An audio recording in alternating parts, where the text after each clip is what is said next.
السلام علیکم ورحمۃ اللہ وبرکاتہ۔ مکرم سامعین، آج ہم آپ حضرات کے لیے ایک کتاب لے کر حاضر ہوئے ہیں۔ یہ کتاب دراصل بریلوی مسلک سے تعلق رکھنے والے حضرات کے لیے بلکہ ان کے علماء اکرام کے لیے لکھی گئی ہے۔ یہ کتاب کہاں سے لکھی گئی ہے تو دیکھیے، یہاں ہم پڑھتے ہیں شروع سے۔ علماء اہل سنت سے روح اعلیٰ حضرت کی فریاد اور سید ظہیر الدین قدیری برکاتی نوری رضوی محلہ پوروا ہیرامن متصل نئی سڑک کانپور پن کوڈ 208001۔ ہم نے یہ بتا دیا ہے کہاں سے لکھی گئی ہے، لہٰذا کوئی بھی اشکال، کوئی بھی آبجیکشن کرنے سے پہلے ہم نے جو آپ کے سامنے ایڈریس دیا ہے اس سے ضرور رابطہ کریں کہ واقعتاً کہ آپ نے لکھی یا نہیں لکھی ہے، اور لکھی ہے تو پھر اس کے پیچھے کا مقصد کیا ہے۔ آئیے اب ہم کتاب شروع کرتے ہیں۔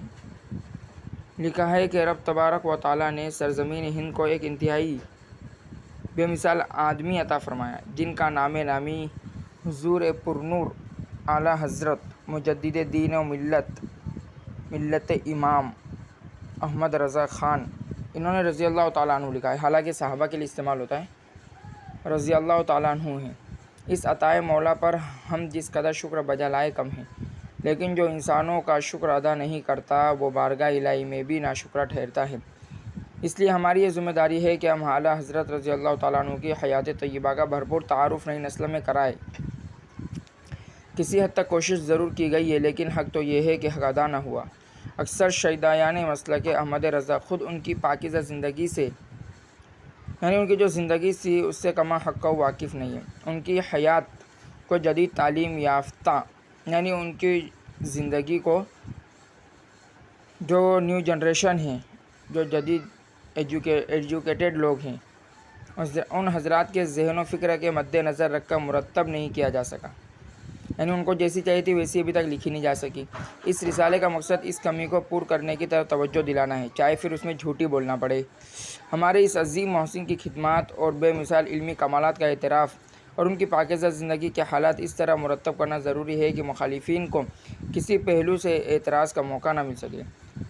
جو نئے زمانے کے ایجوکیٹڈ لوگ ہیں، جدید تعلیم یافتہ نوجوان، منطقی یعنی لاجیکل ذہن رکھتے ہیں، وہ ہر بات کو عقل کی کسوٹی پر پرکھنا چاہتے ہیں۔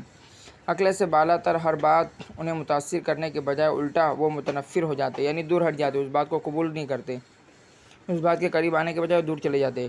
لہٰذا ضروری ہے کہ اعلیٰ حضرت رضی اللہ تعالیٰ عنہ کا تعارف اس لحاظ سے ہو۔ اعلیٰ حضرت کے تقریباً تمام سوانح نگاروں نے اس کا لحاظ نہیں کیا۔ یہی وجہ ہے کہ اکثر جدید تعلیم یافتہ حضرات مسلک اعلیٰ حضرت کی پیروی سے محروم ہیں، لیکن ہمارا یہ فرض ہو جاتا ہے کہ ان کی ذہنیت کو خاص کر سامنے رکھے، تاکہ ہماری نئی نسل مسلک اعلیٰ حضرت سے دور نہ ہو اور ہمارے چنگل میں پھنسی رہے۔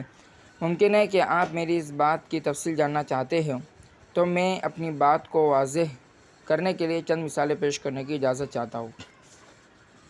اکثر سوانح نگار نے، یعنی بہت سارے حضرات نے ان کی زندگی پہ قلم چلایا ہے، ان کی زندگی پر کتاب لکھی ہے کہ انہوں نے زندگی کیسی گزاری، تو انہی میں لکھنے والوں نے بہت سو نے ایک قصہ نقل کیا ہے۔ تو لکھتے ہیں کہ اکثر سوانح نگاروں نے ایک قصہ اعلیٰ حضرت رضی اللہ تعالیٰ عنہ کے بچپن کا نقل کیا ہے۔ 3.5-4 سال کی عمر میں حضرت اپنے گھر کے چبوترے پر کھڑے ہوئے تھے۔ انہوں نے صرف ایک بڑا سا کرتا پہن رکھا تھا۔ سامنے سے طوائفیں آ رہی تھی تو انہوں نے اپنا کرتا اٹھایا اور دامن سے آنکھیں چھپا لی۔ طوائفوں نے کہا کہ واہ منّے میاں، آنکھیں چھپا لی مگر ستر ننگا کر دیا۔ اعلیٰ حضرت نے 3.5-4 سال کی عمر میں جواب دیا، جب نظر بہکتی ہے تو دل بہکتا ہے، اور جب دل بہکتا ہے تو ستر بہکتا ہے۔ یہ قصہ کسی باشعور آدمی کو ہرگز متاثر نہیں کر سکتا۔ ہم مانتے ہیں کہ یہ قصہ سچا ہے، لیکن پڑھا لکھا آدمی کیسے یقین کر لے گا کہ 3.5 سال کا بچہ طوائفوں کی زندگی کے بارے میں اتنی گہری واقعیت رکھتا ہو کہ نظر کے بہکنے، ستر بہکنے جیسے الفاظ زبان سے نکالے۔ سوانح نگار حضرات یہ بھول گئے کہ انہیں کسی ماہر جنسیات کی زندگی کا تعارف نہیں کرانا ہے، بلکہ ایک امام وقت کی زندگی عوام کے سامنے رکھنی ہے۔ لہٰذا یہ انداز صحیح نہیں ہے۔ پھر کس قدر غلط ہے یہ انداز کہ صرف ایک بڑا سا کرتا زیب تن پہن رکھا تھا۔ لکھ کر یہ تاثر دینا کہ اعلیٰ حضرت بچپن میں سطر چھپانے کے معاملے میں عام بچوں کے مقابلے میں کوئی امتیازی خصوصیت نہیں رکھتے تھے، لہٰذا عام بچوں کے مقابلے میں اعلیٰ حضرت سطر چھپانے کے معاملے میں ایک امتیازی خصوصیت رکھتے تھے۔ اس سے ایسے واقعات لکھے جائیں چاہے وہ جھوٹے ہی کیوں نہ ہوں، پھر اسی لمحے ان کی زبان سے ایسی بات کہلوانا جو امام احمد رضا کو ماہر دینیات کے بجائے ماہر جنسیات ثابت کرے۔ کیا یہ اعلیٰ حضرت کی شان اقدس میں معصومانہ گستاخی نہیں ہے؟ انوار رضا کے مصنف اور سوانح اعلیٰ حضرت کے مصنف جناب بدرالدین صاحب اور دوسرے کئی گرامی قدر حضرات اس جرم کے شکار ہیں، یعنی انہوں نے یہ جرم کیا ہے کہ انہوں نے اس سچ کیوں کہا؟ جھوٹ بولتے، جھوٹے ہی واقعات نقل کرتے، لیکن ایسے نقل کرتے تاکہ لوگ قریب آئے، دور نہ بھاگے۔ ہماری درخواست ہے کہ خداراں اس قسم کے واقعات آئندہ ہرگز شائع نہ کیے جائیں، حالانکہ یہ سچے ہیں، تاکہ پڑھا لکھا طبقہ ہم سے مانوس ہو سکے، دور نہ بھاگے۔ اسی طرح اعلیٰ حضرت رضی اللہ تعالیٰ عنہ کے خاندان شریف کا ذکر کرتے ہوئے لکھتے ہوئے حیات اعلیٰ حضرت کے مصنف نے سخت ٹھوکر کھائی ہے۔ انہوں نے شجرہ نسب اس طرح لکھا ہے: احمد رضا بن نقی علی بن رضا علی بن کاظم علی، حیات اعلیٰ حضرت۔ چونکہ حسن اتفاق یا سوء اتفاق سے نقی علی، رضا علی اور کاظم علی جیسے نام سنیوں میں رائج نہیں ہے، بلکہ عام طور سے شیعہ حضرات ہی کے یہاں اس طرح کے نام ہوتے ہیں۔ کوئی بھی شخص شک میں پڑ سکتا ہے کہ کیا معاذ اللہ اعلیٰ حضرت شیعہ خاندان کے تھے، لہٰذا بہتر یہ تھا کہ شجرہ نسب نہ دیا جاتا۔ آئندہ ہر سوانح نگار اس بات کے ذہن میں رکھے اور والد، دادا اور پردادا کے نام پیش ہی نہ کرے، تاکہ ہمارا جو یہ علی علی والا ہے اس سے کوئی شک کرے وہ شک بھی ہم سے دور ہو جائے۔ یا پھر صحابہ کرام رضی اللہ عنہم اجمعین یا اولیاء کرام میں سے چند حضرات کے ایسے ناموں کی نشاندہی کی جائے تاکہ شیعیت کا الزام نہ ڈالا جا سکے۔ یعنی اگر صحابہ میں ایسے نام مل رہے کہ نقی علی، رضا علی، تب تو اس نام کو باقی رکھا جائے اور کہا جائے کہ ایسے نام صحابہ میں بھی ہوا کرتے تھے، لہٰذا اعلیٰ حضرت کے خاندان میں تو کوئی بڑی بات نہیں، لیکن ظاہر ایسے نام شاید ہی ہوتے ہوں گے۔ چلیے آگے جاتے ہیں۔ سوانح نگاروں کا فرض ہے کہ عوام کے ذوق اور رجحان کا خیال رکھتے ہوئے زندگی کے حالات مرتب کرے۔ مثال کے طور پر عموماً عوام یہ چاہتے ہیں کہ ہمارے امام کا چہرہ نورانی ہو۔ ان کے بشرے سے ہمارے سوانح نگار نے اس کے بالکل برخلاف لکھ دیا ہے، چاہے سچ ہے وہ، اور کسی پرائے نے نہیں، خود اعلیٰ حضرت کے بھتیجے لکھتے ہیں: ابتدائی عمر میں آپ کا رنگ گہرا گندمی تھا، لیکن مسلسل محنت نے آپ کی رنگت کی آب و تاب ختم کر دی تھی۔ اعلیٰ حضرت از نسیم بستوی۔ ہر شخص جانتا ہے کہ سانولے رنگ کو گندمی رنگ کہتے ہیں، پھر یہ لکھنا کہ گہرا گندمی رنگ تھا اعلیٰ حضرت پر ایک قسم کا ظلم ہے، کیونکہ صاف ظاہر ہوتا ہے کہ مصنف اعلیٰ حضرت کو کالے رنگ کا تسلیم کرتا ہے۔ پھر ظلم عظیم یہ کیا کہ آپ کی رنگت کی آب و تاب ختم ہونے کا اعلان کر دیا۔ کاش کہ یہ الفاظ لکھے ہی نہ جاتے، تاکہ لوگ سمجھتے کہ بہت خوبصورت تھے، اور جھوٹے من گھڑت اگر کوئی بیان کر دیتا تو لوگ اس کو سچ سمجھتے۔ کیا ضرورت تھی کہ آپ کے چہرے اقدس کے رنگ کو ذکر کر کے یہ تاثر دیا جائے کہ اعلیٰ حضرت کا بشرا روحانی کشش سے محروم تھا، جو کہ حقیقت میں تھا۔ چہرے کے رنگ اور آب و تاب کے ذکر کے بغیر بھی حیات اعلیٰ حضرت مرتب کی جا سکتی تھی۔ آئندہ تمام سوانح نگار اس بات کا تذکرہ نہ کرے کہ ابتدائی عمر میں آپ کا رنگ گہرا گندمی تھا، یعنی کالا تھا، اور مزید مسلسل کام کی وجہ سے اور کالا ہو گیا تھا۔ آگے لکھتے ہیں: معاملہ صرف چہرے اور رنگ تک کی محدود نہیں رکھا گیا، بلکہ مزید ظلم کیا گیا ہے۔ الملفوظ میں ذکر آ گیا ہے، جس سے ثابت ہوتا ہے کہ ان کی دائیں آنکھ میں نقص تھا، اس میں تکلیف رہتی تھی اور پانی اترنے سے بے نور ہو گئی تھی۔ طویل مدت تک اس کا علاج کراتے رہے مگر وہ ٹھیک نہ ہو سکی۔ الملفوظ صفحہ 16 سے 17 تک۔ یہ اعلیٰ حضرت رضی اللہ تعالیٰ عنہ کی شان اقدس کی تعریف ہے یا تنقیص؟ یعنی تعریف کر رہے ہیں یا برائی کر رہے ہیں؟ منقبت ہے یا توہین؟ ایک آنکھ کی بے نوری کا ذکر کرنا کیا ضروری تھا؟ حالانکہ ہم مانتے ہیں کہ اعلیٰ حضرت کی ایک آنکھ بے نور تھی، لیکن کیوں ذکر کیا؟ ایک آنکھ کی بے نوری کا ذکر کرنا کیا ضروری تھا؟ اگر خدا نخواستہ ایسی عبارتیں دیوبندیوں کے ہاتھ لگ جائے تو پتہ نہیں وہ اس عیب کے تانے بانے کہاں سے کہاں ملا دیں گے۔ معاملہ یہیں پر ختم نہیں ہوا۔ اعلیٰ حضرت کے ایک معتقد نے انوار رضا میں ایک ظلم اور کیا ہے۔ ایک گھریلو واقعہ نقل کر کے آپ کی آنکھ کے اس نقص کا اعتراف کر لیا ہے، بلکہ ایک گھریلو شہادت مہیا کرتی ہے کہ اور نہیں بلکہ گھر والے بھی جانتے تھے کہ حضرت کو نظر نہیں آتا۔ ایک مرتبہ ان کے سامنے کھانا رکھا گیا، انہوں نے سالن کھا لیا مگر چپاتیاں کو ہاتھ بھی نہ لگایا۔ ان کی بیوی نے کہا، کیا بات ہے، خالی سالن کے شوربے پر کیوں اکتفا کیا، چپاتیاں کیوں نہیں نوش کی؟ انہوں نے جواب دیا، مجھے نظر نہیں آئی، حالانکہ وہ سالن کے ساتھ رکھی ہوئی تھی انوار رضا۔ یہ واقعہ نقل نہ کیا جاتا تو کون سی قیامت ٹوٹ پڑتی، اعلیٰ حضرت کا کون سا فضل و کمال اس سے ظاہر ہوا، بلکہ الٹے آپ کی ولایت اور کرامت کا صاف انکار محسوس ہوتا ہے، جو کہ خود ان کے ماننے والے اپنی جہالت کی وجہ سے کر رہے یا وہ حقیقت بیان کر رہے۔ اب جو شخص پڑھے گا کہ اعلیٰ حضرت کو سامنے کی چپاتیاں نظر نہ آئی، وہ کیسے آپ کی ولایت کا قائل ہوگا؟ لہٰذا قائل کرنا ہوگا اور ہم کو یہ واقعہ بھی کتابوں سے نکالنا ہوگا۔ اس واقعے کے نقل کر دینے سے آپ کی بصارت یعنی آپ کی نظر کے ساتھ ساتھ بصیرت بھی محروم ہو جاتی ہے۔ لہٰذا آئندہ سوانح نگار حضرات عقیدت کے جوش میں اس طرح کی حماقت یعنی بے وقوفیاں نہ کریں، لہٰذا یہ سچے واقعات بھی ذکر نہ کریں تاکہ لوگ ہماری چنگل میں پھنسے رہیں اور ہم سے متنفر نہ ہو۔ حیات اعلیٰ حضرت کے مصنف مولانا جعفر الدین صاحب اعلیٰ حضرت سے عقیدت و محبت کا والیانہ اظہار فرماتے ہیں کہ وہی وہ تعریف کے پہلو بپہلو ایک عیب کا بھی ذکر کرتے ہیں، اور وہ بھی کیسا عیب جو سچے شخص کو بھی غیر معتبر قرار دے، یعنی ایک سچا آدمی ہے، اس میں وہ عیب پایا جائے تو لوگ اس پہ اعتبار نہ کرے، اس کا اعتماد نہ کرے، کانفیڈنس نہ کرے، اس پر وشواس ٹوٹ جائے گا لوگوں کا۔ اور وہ عیب کیا ہے، چلے آئیے۔ میری مراد اس سے حافظے کی کوتاہی کی طرف اشارہ ہے۔ شہادت ملاحظہ فرمائے، یعنی انسان کا جو حافظہ ہوتا ہے، انسان کی جو یاد شکتی ہوتی ہے، اس میں بھی اعلیٰ حضرت کی کوتاہی تھی۔ اسی کو حیات اعلیٰ حضرت لکھنے والے نے لکھا ہے، اور ظاہر ہے ایک آدمی قابل اعتماد ہے لیکن پتہ چل جائے کہ اس کو باتیں یاد نہیں رہتی تو پھر لوگ اس پہ اعتماد نہیں کرتے۔ تو آئیے کیا لکھا ہے ہم پڑھ لیتے ہیں۔ ایک دفعہ اعلیٰ حضرت نے اینک اونچی کر کے ماتھے پر رکھ لی، گفتگو کے بعد تلاش کرنے لگے، اینک نہ ملی اور بھول گئے کہ ماتھے پر ہے، کافی پریشان رہے۔ اچانک ان کا ہاتھ ماتھے پر لگا تو اینک ناک پر آ کر رک گئی، تب پتہ چلا کہ اینک ماتھے پر رکھی تھی۔ حیات اعلیٰ حضرت صفحہ نمبر 64، آپ اس پر بھی یہ بات دیکھ سکتے ہیں۔ اس قسم کے واقعات آئندہ ہرگز نہ نقل کیے جائے۔ باتیں سچی ہے لیکن اس سے عوام متنفر ہوگی، ہم سے دور بھاگے گی، قریب نہیں آئے گی۔ ممکن ہے کہ اعلیٰ حضرت کی یادداشت واقعی کمزور ہو، لیکن ایسا برملا اعتراف یعنی اتنا کھلا اس بات کا اعتراف کر لینا ان کی شخصیت کو مجروح کر دیتا ہے، ان کی امیج کو خراب کرتا ہے۔ ہاں البتہ یہ کیا جا سکتا ہے کہ اس فطری کمزوری کی وجہ سے اگر کوئی علمی کمزوری ظاہر ہوتی ہو تو اس کا تدارک کیا جا سکتا ہے۔ مثال کے طور پر الملفوظ پیج نمبر 333 یعنی 333 حصہ 4 ملاحظہ فرمائیں۔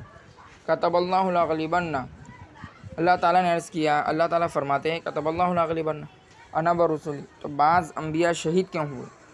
اعلیٰ حضرت کا ارشاد ہے یقتلون النبیین، فرمایا نہ کہ یقتلون الرسل، یعنی سوال کرنے والے نے دریافت کیا کہ اللہ تعالیٰ فرماتے ہیں کہ اللہ لکھ چکا ہے کہ ضرور میں غالب آؤں گا اور میرے رسول۔ تو بعض انبیاء کی شہادت، انبیاء علیہم السلام کی شہادت سے شبہ پیدا ہوتا ہے کہ وہ غالب نہیں آ سکے۔ تو اعلیٰ حضرت نے جواب میں ارشاد فرمایا کہ انبیاء علیہ السلام شہید ہوئے، رسول نہیں۔ ظاہر ہے کہ اعلیٰ حضرت کے علم شریف میں یہ بات ضرور تھی کہ سورہ بقرہ آیت نمبر 87 میں اللہ تعالیٰ نے فرمایا ہے، تو کیا جب تمہارے پاس رسول وہ چیز لے کر آئے جو تمہاری طبیعتوں کے خلاف تھی، تم نے جھٹ سے تکبر کیا، پس بعض کو جھٹلا بھی دیا اور بعض کو قتل بھی کر ڈالا۔ یعنی اعلیٰ حضرت نے جواب دیا کہ بھائی اللہ تعالیٰ نے فرمایا کہ میں غالب آؤں گا اور رسول غالب آئیں گے، لہٰذا اگر کوئی نبی غالب آ کسی نبی کو لوگ قتل کر دے رہے، شہید کر دے رہے، تو اس پہ آبجیکشن نہیں ہونا چاہیے کہ اللہ تعالیٰ تو فرما رہے کہ جی رسول اور میں غالب آؤں گا، تو پھر بہت سارے انبیاء کو کیوں شہید کر دیا گیا؟ تو اس کا جواب اعلیٰ حضرت نے یہ دیا کہ اللہ تعالیٰ نے رسول کا لفظ استعمال کیا، لہٰذا جو رسول تھے ان کو شہید نہیں کیا گیا، بلکہ جو نبی تھے ان کو شہید کیا گیا ہے، اور اللہ تعالیٰ نے تو اپنے اور رسولوں کی کامیابی کا وعدہ کیا ہے۔ لیکن ظاہر ہے یہ بات ان کی علمی کمی ہے، کیونکہ اللہ تعالیٰ خود سورہ بقرہ آیت نمبر 87 میں فرما رہے ہیں تو کیا جب تمہارے پاس رسول وہ چیز لے کر آئے جو تمہاری طبیعتوں کے خلاف تھی، تم نے جھٹ سے تکبر کیا، پس بعض کو جھٹلا بھی دیا اور بعض کو قتل بھی کر ڈالا۔ اس طرح سورہ مائدہ آیت نمبر 70 میں ہے، جب کبھی ان کے پاس رسول وہ بات لے کر آیا جو ان کی مرضی کے خلاف تھی تو انہوں نے ایک گروہ کو جھٹلایا اور ایک گروہ کو شہید کر دیا۔ یہ دراصل حفظے کی کمزوری تھی، یادداشت کی کمزوری تھی، ان کی یاد شکتی کمزور تھی، ورنہ اعلیٰ حضرت کا مقصد ہرگز ان قرآنی آیات کا انکار نہیں تھا، کیونکہ ایک آیت کا منکر بھی کافر ہو جاتا ہے، اور یہاں تو اگر اعلیٰ حضرت کی بات مان لی جائے تو دو آیتوں کا انکار ہو رہا ہے۔ اب کوئی ضروری نہیں کہ ہم آئندہ بھی ان غلطیوں کو دہراتے رہیں۔ جدید ایڈیشن الملفوظ کا جب بھی چھپے اسے نکال دینا چاہیے تاکہ عوام ہم سے متنفر نہ ہو، ہمارے قریب رہے، ہمارے چنگل میں پھنسی رہے، اور ایسی جو چھوٹی بہت بڑی غلطی اعلیٰ حضرت کر گئے وہ عوام کے سامنے نہ آ سکے، نہ ان کے چہرے کا رنگ آ سکے جو سیاہ تھا، اور نہ ہی یہ جو ان کی ان کے جو یاد شکتی کمزور تھی وہ بات لوگوں کے سامنے آ سکے۔ سب باتوں کا ہمیں چھپا دینا چاہیے۔ اسی طرح سے ان کا جو شجرہ وغیرہ تھا اس کو بھی بیان نہیں کرنا چاہیے، کیونکہ لوگ سمجھیں گے کہ مولانا احمد رضا خان شیعہ تھے۔ انوار رضا کے مؤلف کاش کی تنقید کرنے والوں کے لیے ایک مزید شہادت مہیا نہ کرتے کہ اعلیٰ حضرت بہت تیز مزاج تھے، یعنی بہت غصے والے تھے۔ انوار رضا میں لکھا ہے، یہ گویا عبارت اعتراض کرنے والوں کو یعنی آبجیکشن کرنے والوں کو ایک اعلیٰ ہتھیار فراہم کر رہی ہے۔ پھر مقدمہ مقالات رضا میں اس سے بھی زیادہ نقصان دہ بات لکھی ہوئی کہ عوام پڑھے گی تو ہم سے بھاگ جائے گی، ہماری پول کھل جائے گی۔ آپ مخالفین کے حق میں سخت تند مزاج، یعنی جو مخالفت کرتا اس کا سختی سے تو اس سے بہت سختی سے پیش آتے، اور اس سلسلے میں شرعی احتیاط ملحوظ نہیں رکھتے تھے، یعنی شریعت کے دائرے سے باہر جانا پڑے تو بھی چلے جاتے تھے، لیکن اپنے مخالفین کو چھوڑتے نہیں تھے۔ مقدمہ مقالات رضا الکوکب صفحہ نمبر 30 مطبوعہ لاہور۔ ایک عام قاری جانتا ہے کہ روحانی بزرگ نرم مزاج اور درگزر کرنے والے ہوتے ہیں، لیکن وہ جب اعلیٰ حضرت کے بارے میں معتقدین کی ایسی عبارتیں پڑھتا ہے کہ آپ سخت مزاج تھے تو سخت مایوسی کا شکار ہو جاتا ہے، اور اسے یوں بھی سمجھایا جا سکتا تھا کہ وہ مخالفین حق کے لیے سخت تند مزاج، کیونکہ شرعی احتیاط ملحوظ نہ رکھنے کے الفاظ نے اس تعویل کا موقع باقی نہیں رکھا۔ یعنی اگر لکھنے والا صرف اتنا لکھتا کہ آپ مخالفین کے حق میں سخت تند مزاج تھے اور کوئی ہم پہ آبجیکشن کرتا، اعتراض کرتا تو ہم جواب دیتے کہ حق کی جو مخالفت کرتے تھے ان کے لیے سخت تھے، لیکن لکھنے والے نے یہ جو لکھا کہ شرعی احتیاط ملحوظ نہیں رکھتے تھے، اس سے ہم چور دروازہ کھول رہے تھے وہ بھی ہم کھول نہیں سکتے۔ بہرحال یہی کہنا چاہ رہے، اس سلسلے میں مولانا جعفر الدین بہاری صاحب نے تو ظلم کی حد کر دی، یہ عبارت پڑھ کر تو خون کھول گیا۔ لکھتے ہیں، یہی وجہ تھی کہ لوگ ان سے متنفر یعنی دور ہوتے چلے جا رہے تھے۔ بہت سے ان کے مخالف دوست بھی ان کی اس عادت سے باعث ان سے دور ہوتے چلے گئے۔ ان میں سے مولوی محمد یاسین بھی ہے جو مدرسہ اشاعت العلوم کے مدیر تھے، یعنی محتمم کے پرنسپل تھے، اور جنہیں احمد رضا اپنے استاد کا درجہ دیتے تھے، وہ بھی ان سے علیحدہ ہو گئے، صرف ان کی مزاج کی تیزی کی وجہ سے، بہت زیادہ غصے والے ہونے کی وجہ سے۔ اس پر مستزاد اور اس پر زیادہ یہ کہ مدرسہ مصباح التہذیب جو ان کے والد نے بنوایا تھا وہ بھی ان کی ترشروئی، سخت مزاجی اور مسلمانوں کو کافر بنانا، ہر ایک کو کافر کہنے کی وجہ سے ان کے ہاتھ سے جاتا رہا۔ یعنی اعلیٰ حضرت کے والد ایک مدرسہ بنایا تھا، لیکن چونکہ اعلیٰ حضرت کے جو اخلاق تھے اس میں ترشروئی تھی، سخت مزاجی تھی، اور پورے ہندوستان کے مسلمانوں کو، خاص طور پہ علماء دیوبند کو، بلکہ علی گڑھ یونیورسٹی وغیرہ والے، اسی طرح سے بہت پوری دنیا پہ مشین گن رکھ دی، مکہ مدینہ والوں کو کافر کہا، ان کے پیچھے نماز نہیں ہوتی وغیرہ کے فتوے شائع کیے گئے۔ تو اس طرح کی جو باتیں تھیں تو در حقیقت سب باتیں ہوتی رہی، اور آخر میں وہ مدرسہ بھی اعلیٰ حضرت کے ہاتھ سے چلا گیا، اور اس کے منتظمین ان سے کنارہ کشی کر کے وہابیوں سے جا ملے، دیوبندیوں سے جا ملے، اور حالت یہ ہو گئی تھی کہ بریلویت کے مرکز میں امام احمد رضا کی مدد میں کوئی مدرسہ نہ رہا حیات اعلیٰ حضرت، اور کہ عبارت بھی انتہائی خطرناک ہے۔ اگر ہمارے دیوبندی بھائیوں کے ہاتھ لگ گئی تو وہ ہماری پوری پول کھول دیں گے۔ کیا ہے؟ لکھا ہے کہ اعلیٰ حضرت نے مولانا عبدالحق خیر آبادی سے منطقی علوم سیکھنا چاہا، لیکن وہ انہیں پڑھانے پر راضی نہ ہوئے۔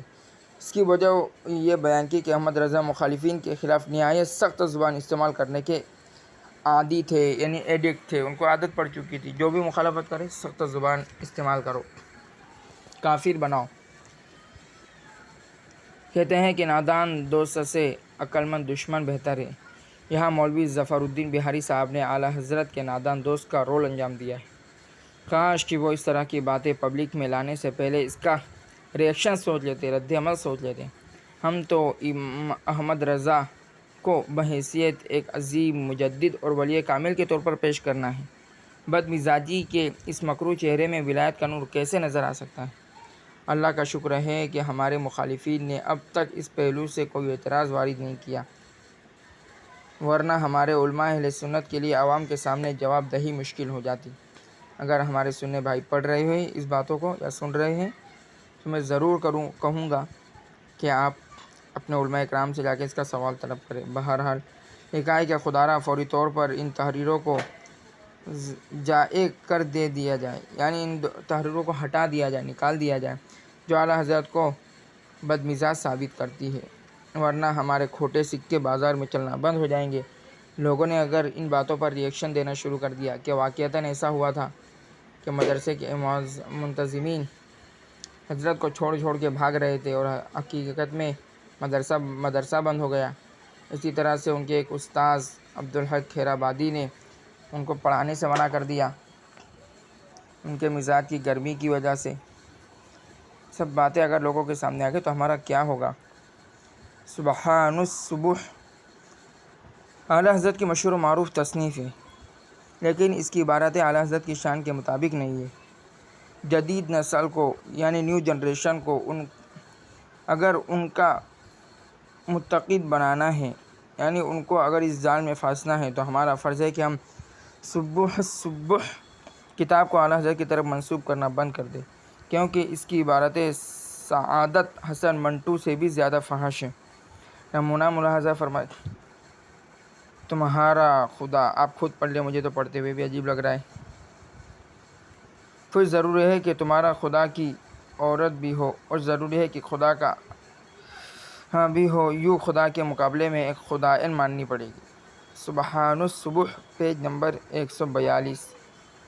ممکن ہے کہ اعلیٰ حضرت نے کسی خاص حکمت، پتہ نہیں انہیں کون سی حکمت نظر آ رہی، مجھے تو سمجھ میں نہیں آ رہا ہے کہ ایسی بھی کیا حکمت تھی کہ اتنے کافر والے الفاظ استعمال کی نوبت آ گئی اور مصلحت کے تحت یہ عبارتیں رقم فرما دی ہو، لیکن اس سے مسئلہ کہ اعلیٰ حضرت کی مقبولیت میں یعنی جھوٹا پروپیگنڈا کرنے میں بڑا زبردست روڑا آ جاتا ہے۔ نئی نسل ان عبارتوں سے بدکتی ہے اور مخالف کیمپ میں دیوبندیوں کے پاس چلی جاتی ہے، جماعتیوں کے پاس چلی جاتی ہے۔ اس لیے بہت ضروری ہے کہ سبحان الصبح نامی کتاب کے بارے میں تمام علماء کرام متفقہ طور پر یہ اعلان کر دے کہ یہ کتاب اعلیٰ حضرت کی نہیں ہے، حالانکہ حقیقت میں ہے، لیکن جھوٹا اعلان کرے تاکہ لوگ پھنس سکے اور ہمارے پنڈال سے نکل کے کئی دیوبند کے پاس نہ چلے جائے، کئی جنتی بننے نہ چلے جائے، اس کتاب کی اشاعت بند کر دی جائے۔ ممکن ہے کہ ہمارے اس مشورے پر آپ کے ذہن میں شبہ پیدا ہو سکتا ہے کہ فتاویٰ رضویہ میں بھی اس طرح کی تمام عبارتیں موجود ہیں جنہیں پڑھ کر سر شرم سے جھک جائے، تو کیا اس کی اشاعت بھی بند کر دی جائے؟ اس کا جواب یہ ہوگا کہ فتاویٰ رضویہ عام لوگ نہیں پڑھتے، اس لیے ان میں ان عبارتوں کی موجودگی سے ہمیں کوئی خطرہ نہیں ہے۔ پھر بھی اگر فتاویٰ رضویہ کا جدید ایڈیشن، نیو ایڈیشن شائع کرنے کی نوبت آئے تو اس میں سے بھی اللہ رب العزت کی شان عالی میں لکھے ہوئے تمام نازیبہ کلمات نکال دینا بہتر ہے۔ یعنی یہ مان رہے کہ اعلیٰ حضرت نے اللہ تعالیٰ کی شان عالی میں بھی نازیبہ کلمات کہیں۔ کانپور کے چند علماء کرام سے جب اس پر گفتگو ہوئی تو ان کو سبحان الصبح سے پیچھا چھڑانے کی تجویز قابل عمل نہیں محسوس ہوئی، کیونکہ انہیں پتہ نہیں تھا کہ ہدایت بخشش حصہ سوم کو کس طرح غائب کر دیا گیا ہے۔ انہیں جب پوری مکمل تفصیل بتلائی گئی کہ حصہ سوم میں ام المؤمنین سیدہ عائشہ صدیقہ رضی اللہ تعالیٰ عنہ کی شان میں ایسے اشعار آ گئے تھے جن کا مفہوم نازیبہ نکلتا تھا جو اعلیٰ حضرت نے کہے تھے، ایک عام آدمی اپنی مدر سسٹر کے لیے بھی وہ الفاظ بلکہ جو اپنی انسان اپنی معشوقہ کے لیے الفاظ استعمال کرتا ہے، ایسے الفاظ اعلیٰ حضرت نے ام المؤمنین سیدہ عائشہ صدیقہ رضی اللہ تعالیٰ عنہ کی شان میں کہہ دیے تھے، اور ایسے الفاظ کہنے والا ولی تو ہرگز نہیں ہو سکتا، کیونکہ وہ شریعت کی نظر میں حنفی مسلک بلکہ چاروں ائمہ کے نزدیک فاسق ہیں۔ تو احسان میں ایسے اشعار آ گئے تھے جن کا مفہوم نازیبہ نکلتا ہے، تو اس کتاب کو خاموشی کے ساتھ نابود کر دیا گیا۔ اسی طرح سبحان الصبح کتاب کو غائب کر دینا بالکل ممکن ہے اور ضروری بھی، ورنہ ہماری پول کھل جائے گی۔ ہدایت کے بخشش حصہ سوم کے صرف 3-4 اشعار ہی پر اعتراض کیا گیا تھا، اور ان اشعار کا اچھا مطلب بھی شاید نکالا جا سکتا تھا۔ اس کے لیے پوری کتاب سے دنیائے سنیت کو محروم رکھنا ضروری نہیں تھا۔ ہمارا مشورہ یہ ہے کہ علماء بریلوی ان اشعار کی بہتر توجیہ و تعویل تو کر لے تو زیادہ بہتر ہے، اور کتاب کو جو شائع کرنا بند کر دیا ہے اور مارکیٹ سے غائب کر دیا ہے، ایسا نہ کرے، کیونکہ 20-25 سال پہلے ممبئی شہر میں اس سلسلے میں ایک کوشش برپا ہوئی تھی، اور لوگوں کے دباؤ سے مجبور ہو کر محبوب ملت مولانا محبوب علی صاحب، جو اس زمانے میں کسی بڑی مسجد میں امامت و خطابت کے منصب پر تھے، انہوں نے اپنے امامت بچانے کے خاطر ان اشعار کے شائع کرنے کی ذمہ داری کی بنا پر معافی طلب کر لی۔ انہوں نے اپنی امامت بچانے کی خاطر کہ ہاں یہ اشعار غلط ہے، میں ذمہ داری لیتا ہوں اور معافی طلب کرتا ہوں۔ میرا خیال ہے کہ اس طرح انہوں نے اعلیٰ حضرت پر عائد الزام کی تصدیق کر کے ایک بھیانک جرم کر لیا ہے۔ سیدہ عائشہ صدیقہ رضی اللہ تعالیٰ عنہ کی توہین کی بنا پر ساری دنیا اسلام بدنام زمانہ رشدی ملعون پر ناراض ہے، سلمان رشدی سے ناراض ہے۔ وہی جرم اعلیٰ حضرت کے لیے قبول کر لینا مسلک اعلیٰ حضرت کے لیے زہر قاتل ہے، اور یہ ہماری دکان بند کر سکتا ہے۔ اس لیے ضروری ہے کہ علماء اہل سنت ہدایت کے بخشش کے ان اشعار کی ایسی توجیہ و تعویل پیش کرے جس سے توہین ام المؤمنین رضی اللہ تعالیٰ عنہ کا الزام عائد ہی نہ ہو سکے۔ اعلیٰ حضرت کی خیرخواہی کا ایک طریقہ یہ بھی ہے کہ ام المؤمنین سیدہ عائشہ صدیقہ رضی اللہ تعالیٰ عنہ کی شان اقدس میں کتاب ٹھیک امام احمد رضا کے انداز میں مرتب کر دی جائے۔ حالانکہ انہوں نے لکھی نہیں ہے، لیکن ان کے انداز کے مطابق شائع کر کے اس کو بتا دیا جائے کہ یہ اعلیٰ حضرت نے لکھی ہے۔ مصنف کی حیثیت سے اعلیٰ حضرت ہی کا نام رکھا جائے تاکہ ہدایت کے بخشش کی وجہ سے جو نقصان پہنچا ہے اس کی تلافی ہو جائے، اور اعلیٰ حضرت شیعیت کے الزام سے بری ہو جائے۔ پہلے شیعیت کا الزام لگا تھا ان کے نسب کی وجہ سے، کیونکہ اس میں علی بہت آ رہا تھا، اور اب اعلیٰ حضرت کی شان میں گستاخی کی وجہ سے لگ رہا ہے۔ اللہ تمام مسلمین کی حفاظت فرمائے۔ اعلیٰ حضرت کے علمی کارناموں میں ایک خلا رہ گیا ہے جسے پور کرنا نہایت ضروری، یعنی اس خلا کو بھی ہمیں ضرور پور کرنا چاہیے۔ آئیے کیا ہے پڑھتے ہیں۔ ایک تو سید الکونین صلی اللہ علیہ وسلم کی حیات طیبہ پر ایک مبسوط کتاب ٹھیک اعلیٰ حضرت کے ذوق کو سامنے رکھ کر مرتب کی جائے، تاکہ علماء دیوبند کا یہ اعتراض دفعہ ختم ہو جائے کہ عظمت رسول اکرم کے تمام تر دعووں کے باوجود اعلیٰ حضرت سیرت پاک پر ایک مستقل تصنیف لکھنے کے شرف سے محروم رہے۔ یعنی دعوے تو بہت کیے، لیکن رسول اللہ پاک صلی اللہ علیہ وسلم کی جب سیرت لکھنے کا جو شرف تھا وہ انہیں حاصل نہ ہو سکا۔ اسی طرح فضائل درود شریف کے موضوع پر غیروں کی بہت سی کتابیں ہمارے سنی عوام ذوق و شوق سے پڑھتے ہیں، کیونکہ حضرت امام احمد رضا کو اس کا موقع نہ مل سکا رحمۃ اللہ علیہ کہ درود شریف پر ایک مستقل تصنیف مرتب کر سکے۔ اس کمی کو علماء اہل سنت فوری طور پر پورا کریں۔ یعنی چونکہ اعلیٰ حضرت نے آپ صلی اللہ علیہ وسلم کی کوئی سیرت نہیں لکھی ہے، تو کوئی بریلوی عالم اٹھے، اعلیٰ حضرت کے مطابق لکھ دے، اعلیٰ حضرت کے نام سے شائع کر دے۔ اسی طرح سے اعلیٰ حضرت نے درود پاک پر کوئی کتاب نہیں لکھی ہے، تو کوئی آدمی لکھ دے اور اس کو منسوب کر دے کہ یہ اعلیٰ حضرت کی لکھی ہوئی ہے، جھوٹا کرے یہ سب۔ نئی نسل کو مسلک اعلیٰ حضرت کے قریب لانے کے لیے ہمارا منظوم کلام پر نظر ڈالنی ضروری ہے، کیونکہ بعض اشعار ہمارے ایسے ہیں جن سے محسوس ہوتا ہے کہ ہم حضرت مولانا رضا احمد رضا خان پر درود بھیجتے ہیں، یا اعلیٰ حضرت کو معاذ اللہ نبی کریم صلی اللہ علیہ وسلم کے برابر سمجھتے ہیں، یا معاذ اللہ مولانا احمد رضا خان کو خدا سمجھتے ہیں۔ یعنی کچھ اشعار ایسے بھی لوگوں نے کہہ دیے ہیں کہ جس سے پتہ چل رہا ہے کہ اعلیٰ حضرت نبی ہے، یا یہ پتہ چل رہا ہے کہ وہ خدا ہے۔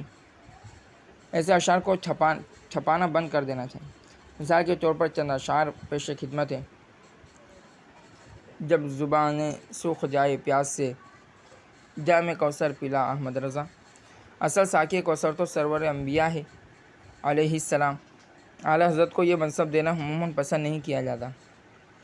دوسرا شعر، کام وہ لے لیجئے تم کو جو راضی کر دے، ٹھیک ہو نام رضا تم پہ کروڑوں درود۔ سرور کائنات صلی اللہ علیہ وسلم کی ذات اقدس کروڑوں درود کی مستحق ہے، اس لیے عوام اسے ناپسند کرتے ہیں۔ تیسرا سوال، نکیرے نا کے مرکز میں جو پوچھیں گے تو کس کا ہے؟ ادب سے سر جھکا لوں گا نام احمد، ادب سے سر جھکا کر لوں گا نام احمد رضا خاں کا۔ نکیرین یہ سوال ہرگز نہیں پوچھیں گے، علاوہ اس کے تیرا رب کون ہے، تیرا دین کیا ہے، اور اس شخص کے بارے میں تو کیا رائے رکھتا ہے؟ اللہ، اسلام اور سرور کونین صلی اللہ علیہ وسلم کے متعلق جواب دینا ہے۔ ان تینوں میں سے کسی جگہ بھی اعلیٰ حضرت کا نام باشعور لوگوں کو غلط محسوس ہوتا ہے۔ وارث مصطفیٰ، نائب مصطفیٰ، عاشق مصطفیٰ، شاہ احمد رضا، وقت مشکل کہو المدد یا رضا، وقت مشکل اسی وقت ٹل جائے گی، انتخاب قدیری، یہ غالباً کتاب کا نام ہے یا شاعر کا نام ہے۔ پھر آگے پانچواں ہے، بھکاری آ رہے ہیں بھیک لینے، رضا کے در سے باڑھا بٹ رہا ہے، جمیل قدیر قبلہ بخش۔ چھٹا ہے، کس کے آگے ہاتھ پھیلائے گدا یعنی فقیر، چھوڑ کر در آپ کا احمد رضا، گر مصیبت میں کوئی چاہے مدد، دفع فرما دے بلا احمد رضا، کون دیتا ہے مجھے کس نے دیا جو تم نے دیا احمد رضا، دین و دنیا میں میرے بس آپ ہیں، میں ہوں کس کا آپ کا احمد رضا۔ اعلیٰ حضرت رحمۃ اللہ علیہ کا ترہ امتیاز ہے، عظمت سرور انبیاء علیہ السلام، لیکن یہ اشعار عظمت اعلیٰ حضرت کے ترجمان ہیں۔ سرور انبیاء علیہ السلام کی عظمت کی جگہ اعلیٰ حضرت کی عظمت والے اشعار قابل اعتراض بن سکتے ہیں، یعنی یہ اشعار تو حضرت صلی اللہ علیہ وسلم کی شان میں کہے جانے چاہیے تھے، لیکن لوگ اس کو احمد رضا خان کے بارے میں کہہ رہے ہیں، جو صحیح نہیں ہے۔ اس طرح کے بیسیوں اشعار ہیں جنہیں پڑھ کر ایک عام دینی ذہن کا شخص تاثر لیتا ہے کہ معاذ اللہ مقیدت مندان اعلیٰ حضرت ان کو آپ صلی اللہ علیہ وسلم کے برابر عظمت دیتے ہیں، اس وجہ سے وہ مسلک احمد رضا سے متاثر نہیں ہو پاتے اور دور بھاگتے ہیں، جو کہ صحیح بھی ہے۔ لہٰذا اسے تمام اشعار چھوڑ دینے چاہیے تاکہ نئی نسل مسلک اعلیٰ حضرت کا جو ہم نے پرچم لہرایا ہے، چاہے جھوٹی طریقے سے ہی صحیح، ہم وہ محروم نہ رہے، اس میں ضرور آ جائے اور ہماری دکانیں چلتی رہیں۔ ہمیں امید ہے کہ علماء اہل سنت ہمارے اس تجویز سے متفق ہوں گے۔ اس طرح الملفوظ میں درج دو واقعات کی جانب توجہ دلاؤں گا۔ پیج 149 اور 150۔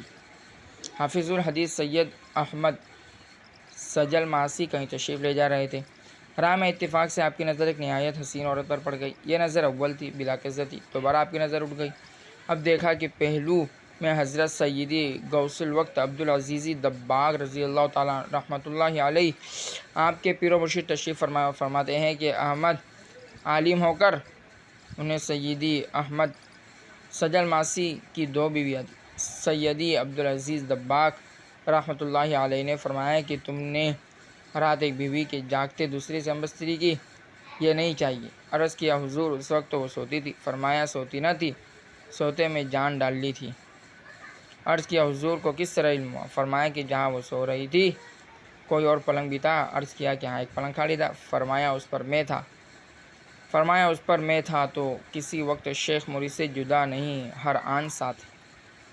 اسکول اور کالج کے تعلیم یافتہ نوجوان عموماً طریقت اور تصوف کی گہرائی نہیں جانتے، اس لیے ان کے ذہن میں سوالات ابھر آتے۔ دوسرا یہ کہ سید احمد سجل ماسی جیسے عالم حافظ الحدیث سید پر یہ الزام ہوتا ہے کہ غیر محرم پر دوسری بار نظر ڈال کر نظر سے زنا کے گنہگار ہوئے۔ اس الزام سراسر سید احمد سجل ماسی کی توہین ہے۔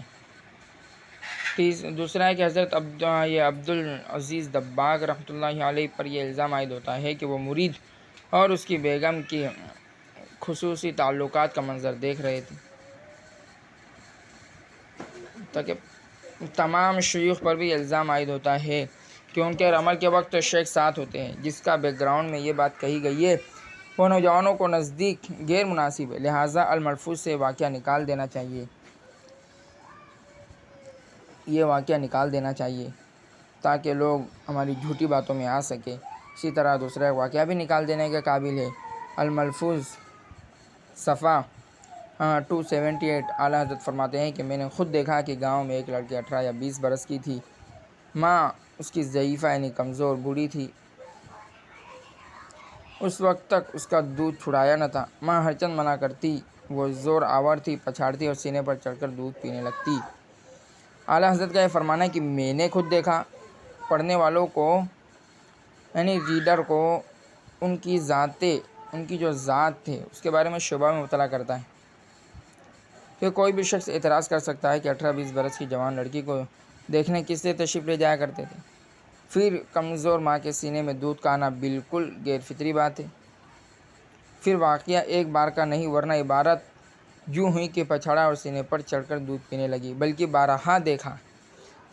اسی لیے فرمایا پچھاڑتی اور سینے پر چڑھ کر دودھ پینے لگتی.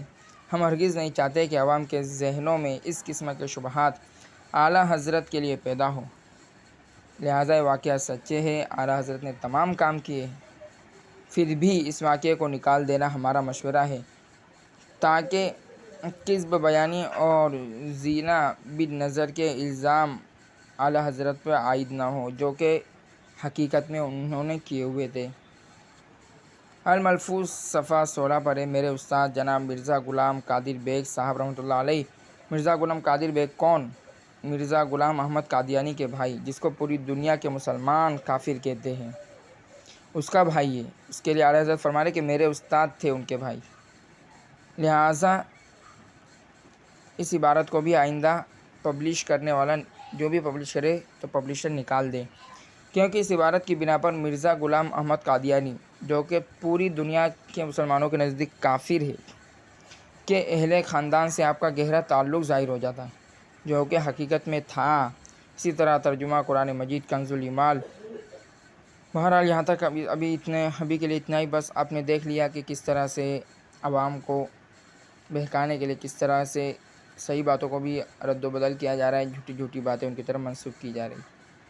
السلام علیکم ورحمۃ اللہ وبرکاتہ.